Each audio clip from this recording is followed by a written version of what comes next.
Alors, je suis dans la maison en chantier avec Patricia Labache. Bonjour Patricia. Bonjour. Pouvez-vous vous présenter rapidement, une petite biographie ? Alors, donc, je ne suis pas de la région. J'habite maintenant dans le Limousin, mais j'ai vécu dans la Drôme, dans le Diois, il y a quelques années. Chez les voisins. Chez les voisins, voilà. Et c'est en venant à Serre-les-Arts il y a quelques années que j'ai découvert l'événement. Et voilà. Donc, quoi dire, peut-être la formation, j'ai fait 2 ans de beaux-arts, j'ai un diplôme d'architecte, voilà, et tout ça, ça m'a amené à la peinture et au dessin. Et un dessin sur la nature, in situ. Voilà, j'insiste là-dessus parce que c'est vraiment la base de mon travail, c'est d'être au contact avec les sujets. Voilà, et qu'est-ce que je peux dire d'autre? Donc mon travail a évolué avec les lieux dans lesquels j'ai habité.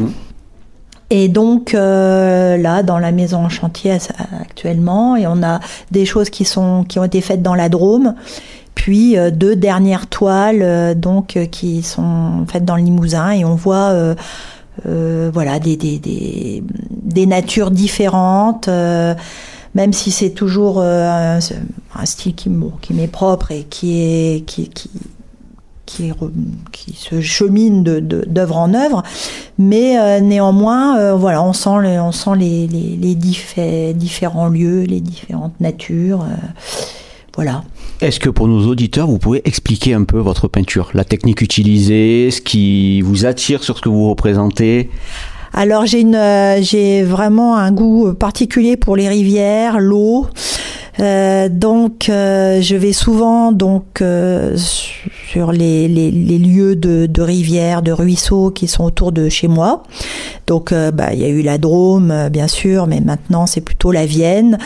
Et donc je fréquente en fait les lieux régulièrement. Je dessine pour fréquenter les lieux, pour rentrer en relation avec ces lieux. Et pour ça, j'utilise en fait beaucoup de techniques différentes. C'est-à-dire que la technique est appelée par le sujet. J'utilise la technique en fonction du sujet. Donc il peut y avoir, il y a beaucoup de dessins qui sont faits sur place, et là on va avoir de la gouache, de l'encre de Chine, de l'huile sur papier, du pastel gras, du pastel sec. Voilà, tout ça va jouer ensemble. Et puis dans un deuxième temps, en atelier, il y a des œuvres qui vont venir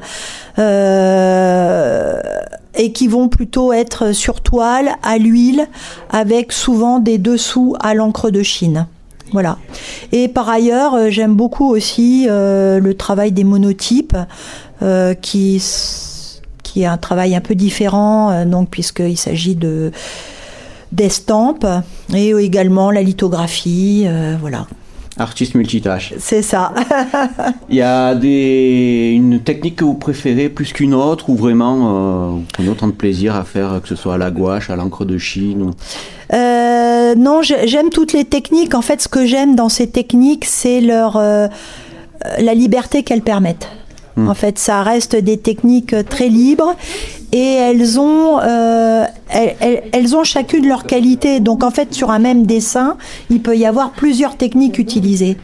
Il peut y avoir un début à l'encre, ensuite de la couleur qui va venir avec de la gouache, qui va recouvrir, et puis si j'ai envie que ce soit encore plus recouvert, ça sera du pastel gras, parce que là ça va être vraiment très opaque. Ça va imprégner. Voilà, et donc les techniques, c'est pas la technique pour la technique, les techniques sont utilisées vraiment pour ce qu'elles peuvent apporter au dessin et à la peinture, aux grandes toiles, voilà.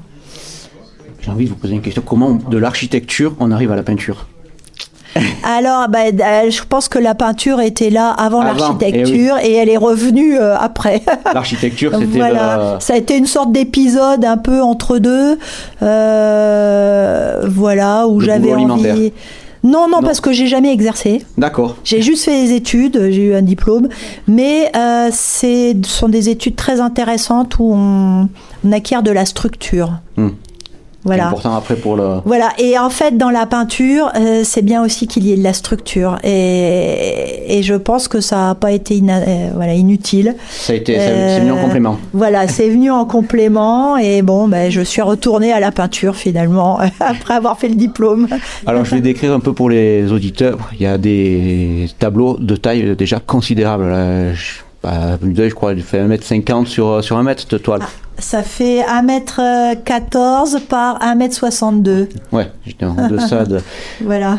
C'est compliqué pour vous, ou vraiment vous prenez du plaisir à faire des toiles aussi grandes, parce que je pense que ça prend quelques heures aussi. Alors moi j'aime beaucoup les grands formats, et là je dirais que même je suis un petit peu à l'étroit parce que j'ai un véhicule et je suis obligée de faire en sorte que ça rentre dans mon véhicule, mais ça pourrait faire le double ou le triple sans problème. Celle-là a été faite en atelier. Ça c'est fait en atelier, oui. Les grands formats sont faits en atelier.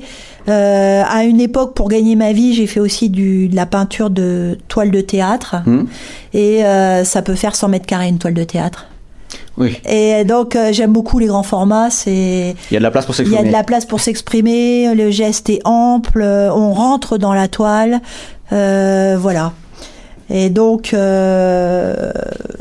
non, les grands formats, ça fait pas peur, au contraire, quoi. Est-ce que vous travaillez sur commande, c'est-à-dire des gens qui vous commandent un tableau, ou réellement vous faites et puis après vous vendez les toiles Non, je travaille jamais sur commande quand il s'agit de mon travail personnel. Alors j'ai travaillé sur commande pour le spectacle, théâtre, cinéma, ça, voilà. Mais c'est à tout autre travail, puisque là c'est un travail technique, purement technique. Alors que sur mon travail personnel, non, jamais sur commande. Et voilà. Voilà. Par rapport à Serre-les-Arts, c'est votre première fois ? Alors c'est la première fois donc que je participe à Serre-les-Arts en tant que participante, et je trouve que c'est vraiment une manifestation de très grande qualité, avec un public de très grande qualité. On a des échanges avec les gens qui nous nourrissent, ça fait beaucoup de bien. Oui, ça apporte. J'ai eu quelques échanges qui m'ont vraiment touchée. Ça nous fait avancer, et vraiment c'est un très bel échange. Et il y a beaucoup de générosité de la part des organisateurs. Non, mais vraiment merci, grand merci à Serre et à la région, quoi. Est-ce que vous avez autre chose à rajouter par rapport à l'art en général, par rapport à vos œuvres à vous? Qu'est-ce que j'aurais à rajouter? Un plaidoyer pour la peinture, qui a été un petit peu abandonnée, voire méprisée pendant les décennies. C'est ce qu'on disait hier avec d'autres artistes, l'enseignement de l'art plastique notamment, où la plupart du temps on nous file une feuille, et vous faites ce que vous voulez. C'est ça.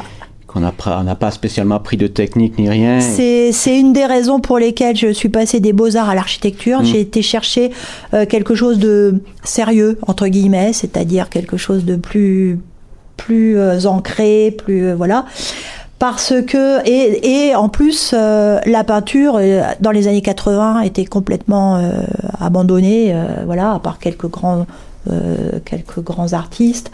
Mais voilà, donc ça c'est très important, qu'il y ait un retour à la peinture, et une peinture qui ne soit pas une peinture d'image, mais beaucoup plus de senti. On a eu des très très grands prédécesseurs, les Américains, enfin tous les artistes des modernes et tous ont fait des choses extraordinaires, et je pense que peut-être il faut reprendre le flambeau et aller vers ces choses sensibles, des œuvres qui sont ouvertes, qui parlent au public, qui sont dans un échange, et qui ne sont pas fermées comme des images, voilà, des perspectives, et qui ouvrent des perspectives, qui sont des œuvres à la portée de tous. À la portée de tous, qui ont de l'agence. On dit des œuvres qui ont de l'agence, c'est-à-dire qui agissent sur le spectateur.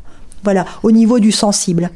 Voilà ce que je pourrais dire. C'est d'autant plus difficile avec la peinture, c'est qu'avec, par exemple, avec du théâtre ou avec du cinéma, c'est du parler, donc ça vient facilement, mais avec la peinture, faut que c'est une introspection, faut que ça aille chercher C'est ça, mais on est au-delà du langage, mais en même temps, c'est ce qui permet d'une communication bien au-delà du langage. On parlait avec des spectateurs justement des grottes, de la peinture pariétale dans les grottes préhistoriques, et en fait, c'est présent, c'est là, c'est encore là, quand on les voit, c'est encore là, ça nous touche, et voilà, c'est ça la peinture. Comme ça a touché les personnes à l'époque, et le témoignage est resté...